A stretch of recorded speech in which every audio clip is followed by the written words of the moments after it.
ಶಿಕ್ಷಣ ಎಂಬುದು ಕೇವಲ ಉದ್ಯೋಗಕ್ಕೆ ಹಣ ಗಳಿಕೆಗೆ ಅಲ್ಲ. ಶಿಕ್ಷಣ ಇರುವುದು ಸಾಧನೆಗೆ, ಬದುಕಿನ ಸಾರ್ಥಕತೆಗೆ. ಶರೀರ, ಬುದ್ಧಿ, ಮನಸ್ಸು ನೈತಿಕವಾಗಿ ಬಳಸಿದಾಗ ನಾವು ಸುಂದರ ಬದುಕು ಕಟ್ಟಿಕೊಳ್ಳಲು ಸಾಧ್ಯ ಎಂದು ತುಮಕೂರಿನ ವಿವೇಕಾನಂದ ಆಶ್ರಮದ ಸ್ವಾಮಿ ವೀರೇಶಾನಂದ ಸರಸ್ವತಿ ಸ್ವಾಮೀಜಿಗಳು ನುಡಿದರು. ಕುಮಟಾ ಕೊಂಕಣ ಎಜುಕೇಷನ್ ಟ್ರಸ್ಟ್ನಲ್ಲಿ ನಡೆದ ಸುಜ್ಞಾನ ಬೋಧ ಕಾರ್ಯಕ್ರಮದಲ್ಲಿ ವಿದ್ಯಾರ್ಥಿಗಳಿಗೆ ಮನಮುಟ್ಟುವಂತೆ ತುಮಕೂರಿನ ವಿವೇಕಾನಂದ ಆಶ್ರಮದ ಸ್ವಾಮಿ ವೀರೇಶಾನಂದ ಸರಸ್ವತಿ ಸ್ವಾಮೀಜಿಯವರು ವಿವರಿಸಿದರು. ಹಿಂದೂಗಳು ಬಹುದೇವ ಆರಾಧಕರಲ್ಲ, ಆದರೆ ಹಿಂದೂಗಳು ಬಹುರೂಪಿ ದೇವರುಗಳ ಆರಾಧಕರು. ದೇವರೆಂದರೆ ಸಕ್ಕರೆ, ಆದರೆ ನಮಗೆ ಬೇಕಾದ ರೀತಿಯಲ್ಲಿ ಸಕ್ಕರೆಯ ಹಚ್ಚುಗಳನ್ನು ತಯಾರಿಸಿಕೊಳ್ಳಲು ಸ್ವಾತಂತ್ರ್ಯವನ್ನ ಧರ್ಮ ನಮಗೆ ನೀಡಿದೆ ಎಂದು ಶ್ರೀ ಶ್ರೀ ವೀರೇಶಾನಂದ ಸರಸ್ವತಿ ಸ್ವಾಮೀಜಿಯವರು ನುಡಿದರು. ಏನೂ ಯೋಚಿಸದೆ ಹಿರಿಯರು ಹೇಳಿದ ಒಳ್ಳೆಯ ಕಾರ್ಯದಲ್ಲಿ ನಿಮ್ಮನ್ನ ತೊಡಗಿಸಿಕೊಳ್ಳಿ ಎಂದು ಶ್ರೀಕೃಷ್ಣ ಹೇಳಿದ್ದಾನೆ. ಶರೀರ ಮಾಧ್ಯಮ, ಕಲು ಧರ್ಮ ಸಾಧನಂ ಎಂಬಂತೆ ನಾವು ಬದುಕಬೇಕು. ಬದುಕಿನಲ್ಲಿ ಕೀಳರಿಮೆ ಸಲ್ಲ. ಶಾರೀರಿಕ ಶುಚಿತ್ವ, ನಿಯಮಿತ ವ್ಯಾಯಾಮ, ಉಲ್ಲಸಿತ ಮನಸ್ಸು ಬದುಕಿನ ರೋಗವನ್ನ ಬದಲಾಯಿಸುತ್ತದೆ ಎಂದ ಶ್ರೀಗಳು, ತಾಯಿ ತಂದೆ ಗುರುಗಳನ್ನ ಗೌರವಿಸಬೇಕು ಎಂದರೆ ಯುವಕ ಯುವತಿಯರು ನೈತಿಕತೆಯನ್ನು ಉಳಿಸಿಕೊಳ್ಳಬೇಕು. ಏಣಿಯನ್ನು ಒಂದೊಂದೇ ಹಂತವಾಗಿರಬೇಕು. ಎತ್ತರದ ಹಂತ ದ್ವೇಷಿಸದೆ, ಕೆಳಗಿನವರನ್ನು ಹಿಡಿಯಾಡಿಸದೆ ಬದುಕಬೇಕು ಎಂದು ತಿಳಿ ಹೇಳಿದರು. ಯೋಚನೆ, ಕ್ರಿಯೆ, ಪ್ರಯತ್ನ, ಅಭ್ಯಾಸದೊಂದಿಗೆ ಚಾರಿತ್ರ್ಯವಂತರಾಗಬೇಕು. ವಿದ್ಯೆ ಎಂಬುದು ಯಾರೂ ಕದಿಯದ ಮಾಣಿಕ್ಯ. ಹಾಗಾಗಿ ಶ್ರದ್ಧೆಯಿಂದ ವಿದ್ಯೆ ಕಲಿಯಿರಿ ಎಂದು ತಿಳಿ ಹೇಳಿದರು. ನಿಮ್ಮ ಮುಖದ ಮೇಲೆ ಮಂದಹಾಸ ಆಗಿರ್ಬೋದು, ಇದೆಲ್ಲ ನೀವೆಲ್ಲರೂ ಆಧುನಿಕ ಗುರುಕುಲದಲ್ಲಿರ್ತಕ್ಕಂಥ ಪುಟ್ಟ ಋಷಿಗಳ ಉಪಾಧಿಯಲ್ಲಿ ಕಂಡುಬಡಿಸ್ತಾ ಇದ್ದೀರಿ. ಒಂದು ರೀತಿಯಲ್ಲಿ ಗುರುಕುಲ ಸಿಸ್ಟಮ್ ಆಫ್ ಎಜುಕೇಶನ್ ಇವತ್ತಿನ ಆಧುನಿಕ ಪ್ರಪಂಚದಲ್ಲಿ ನೀವು ಹತ್ತಾರು ಉನ್ನತ ಸಂಸ್ಕೃತಿ ಸಂಪನ್ನ ವಿಷಯಗಳನ್ನು ಕಲಿತುಕೊಳ್ಳೋದಕ್ಕೆ ಈ ವಾತಾವರಣ ನಿಮ್ಮ ಸಹಾಯಕ್ಕೆ ಬಂದಿದೆ. ಮಕ್ಕಳ ನಿಜಕ್ಕೂ ಕೂಡ ನೀವು ಭಾಗ್ಯವಂತರು. ಈ ನಿಟ್ಟಿನಲ್ಲಿ ಕೆಲವು ಬಹಳ ಉಪಯುಕ್ತವಾದ ಮಾತುಗಳನ್ನು ನಿಮ್ಮ ಮುಂದೆ ಇಡೋದಕ್ಕೆ ಬಯಸ್ತೇನೆ. ಅದು ಕೂಡ ವಿದ್ಯೆಯನ್ನ ಸಂಪಾದಿಸೋದಕ್ಕಾಗಿ ಸಂಕಲ್ಪ ತೊಟ್ಟು ಬಂದವರು. ನಿಮಗೆಲ್ಲರಿಗೂ ಕೂಡ ಜ್ಞಾನಾರ್ಜನೆ ಅನ್ನುವಂಥದ್ದು ಒಂದು ಪ್ರಮುಖವಾದ ಕರ್ತವ್ಯದ ಉಪಾಧಿಯಲ್ಲಿ ಅರ್ಥ ಆಗಿದೆ.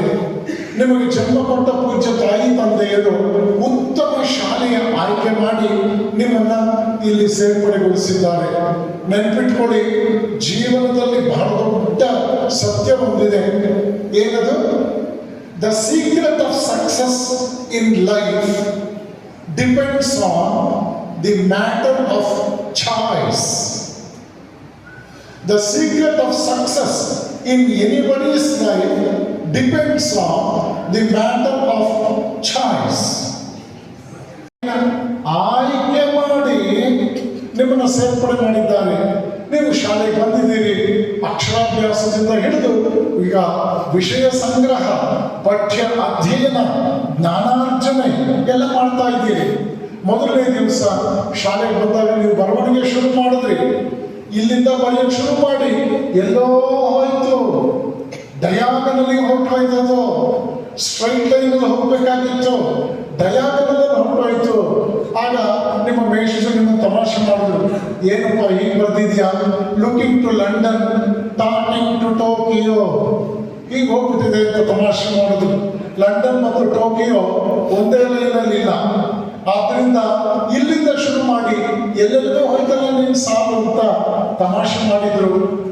ಹೇಳಿದ್ರೆ ಅಲ್ಲಿಗೆ ನಿಲ್ಲಿಸ್ಬಿಟ್ರೆ ನಿಮಗೆ ಇದು ಬಹಳ ಮೌಲ್ಯಪೂರ್ಣವಾದ ಮಾತು ಅಂತ ಅನಿಸ್ಬೇಕು ಅಂತಿಲ್ಲ. ಎರಡನೇ ವಾಕ್ಯ ತಿಳ್ಕೊಳ್ಳಿ. But the toughest task in anybody's life is choice. ಜೀವನದಲ್ಲಿ ಕಠಿಣವಾದಂತಹ ಕೆಲಸ ಏನು ಅಂದ್ರೆ ಆಯ್ಕೆ. ಯಾವ ಆಯ್ಕೆ ಎಂಬ ವಿಚಾರ ಬದುಕಿನಲ್ಲಿ ಅತ್ಯಂತ ಕಠಿಣವೋ, a real challenge in our life, a struggle, a challenge that should be properly taken to face the struggle of our life as a whole. ಕಾರ್ಯಕ್ರಮದಲ್ಲಿ ಉಪಸ್ಥಿತರಿದ್ದ ಶ್ರೀ ಪರಮ ಪೂಜ್ಯ ಪರಮಾನಂದ ಸ್ವಾಮೀಜಿಯವರು ಮನಸ್ಸು ಹೃದಯ ಸ್ವಚ್ಛವಾಗಬೇಕು, ಉತ್ತಮ ವಿಚಾರಗಳನ್ನ ಗ್ರಹಿಸಬೇಕು. ಜ್ಞಾನವೇ ಶಕ್ತಿ, ಜ್ಞಾನ ಸಂಪಾದನೆಯು ವ್ಯಯವಾಗದ ಸಂಪತ್ತಾಗಿದೆ. ಉನ್ನತ ಗುರಿಯನ್ನು ಇಟ್ಟುಕೊಳ್ಳಬೇಕು, ಅದರ ಕಾರ್ಯ ಸಾಧನೆಗೆ ಸತತ ಪ್ರಯತ್ನವೂ ಬೇಕು. ಸಂಕಲ್ಪದಲ್ಲಿ ಸಾರ್ಥಕತೆ ಇರಬಾರದು, ಸರಸ್ವತಿ ಕೃಪೆಯೊಂದಿದ್ದರೆ ಸಾಕು. ಜೀವನದಲ್ಲಿ ಆಯ್ಕೆ ಮುಖ್ಯ. ಚಾರಿತ್ರ್ಯವಂತರು ಮಾತ್ರ ವಿಜ್ಞಾನಿಗಳಾಗಲು ಸಾಧ್ಯ. ಒಂದು ಹೂವಿಗೆ ಆಕಾರ ಬಣ್ಣವಿದ್ದರೆ ಸಾಲದು, ಒಳ್ಳೆಯ ಪರಿಮಳವಿರಬೇಕು. ಹಾಗೆ ಮನುಷ್ಯನ ಕೂಡ ಸುಂದರವಾಗಿದ್ದರೆ ಸಾಲದು, ಉತ್ತಮ ಚಾರಿತ್ರ್ಯ ನಡತೆ ಹೊಂದಿರಬೇಕು ಎಂದು ನುಡಿದರು. But if your effort and hard work is with you, then luck will follow the same. ನೀವು ಫಸ್ಟ್ ಬರೋದಕ್ಕೆ ಯಾರೂ ತಡೆಯೋದಕ್ಕೆ ಸಾಧ್ಯ ಇಲ್ಲ. ಸೊ ಹಾಗಾಗಿ ನೀವು ಯಾವುದೇ ಆಯ್ಕೆ ಮಾಡಿಕೊಳ್ಳುವಂಥ ನಿಮ್ಮ ಕೆರಿಯರ್ ಆಗ್ಬೋದು, ನಿಮ್ಮ ಸಬ್ಜೆಕ್ಟ್ಸ್ ಆಗ್ಬೋದು, ಇದು ನಿಮಗೆ ಸಿದ್ಧಿ ಆಗಬೇಕು ಅಂತಂದರೆ ಮೊದಲು ಆ ಸಂಕಲ್ಪ ಅಂತ ಕರಿತೀವಿ. ಸಂಕಲ್ಪದಲ್ಲಿ ಯಾವುದೇ ಸ್ವಾರ್ಥತೆ ಇರಬಾರ್ದು. ಪ್ರಭು ಪಾಪ ಅವರು ಮತ್ತೆ ಇಲ್ಲಿ ನಡೆದಂಥ ಕಾರ್ಯಕ್ರಮದಲ್ಲಿ ಸಂಸ್ಥೆಯ ಕಾರ್ಯದರ್ಶಿ ಮುರಳೀಧರ ಪ್ರಭು ಸ್ವಾಗತಿಸಿ ಪರಿಚಯಿಸಿದರು. ಹಿರಿಯ ವಿಶ್ವಸ್ತ ರಮೇಶ್ ಪ್ರಭು, ಡಿಡಿ ಕಾಮತ್, ಕುಮಟಾದ ವನವಾಸಿ ಕಲ್ಯಾಣ ಕೇಂದ್ರದ ಶ್ರೀದೇವಿ ಹೆಗಡೆ, ಆರ್ಎಸ್ ಹೆಗಡೆ, ವಸಂತ್ ಭಟ್, ವಿದ್ಯಾರ್ಥಿ ಅಕಾಡೆಮಿಯ ಸಹ ಸಂಸ್ಥಾಪಕ ಗುರುರಾಜ್ ಶೆಟ್ಟಿ, ಶೈಕ್ಷಣಿಕ ಸಲಹೆಗಾರರಾದ ಆರ್ಎಚ್ ದೇಶಪಂಡಾರಿ, ಸರಸ್ವತಿ ಪಿಯು ಕಾಲೇಜಿನ ಪ್ರಥಮ ಪಿಯು ವಿದ್ಯಾರ್ಥಿಗಳು ಹಾಗೂ ಪ್ರೌಢಶಾಲೆಯ 9ನೇ ತರಗತಿಯ ವಿದ್ಯಾರ್ಥಿಗಳು ಉಪಸ್ಥಿತರಿದ್ದರು. ಪ್ರೌಢಶಾಲೆಯ ವಿದ್ಯಾರ್ಥಿಗಳ ಪ್ರಾರ್ಥನಾ ಗೀತೆಯೊಂದಿಗೆ ಕಾರ್ಯಕ್ರಮವನ್ನು ಪ್ರಾರಂಭಿಸಲಾಯಿತು. ಮುಖ್ಯೋಪಾಧ್ಯಾಯ ಗಣೇಶ್ ಜೋಶಿ ನಿರೂಪಿಸಿದರು. ಸರಸ್ವತಿ ಪಿಯು ಕಾಲೇಜಿನ ಪ್ರಾಂಶುಪಾಲ ಕಿರಣ್ ಭಟ್ ಸರ್ವರನ್ನ ವಂದಿಸಿದರು. Canara plus news, Kumta.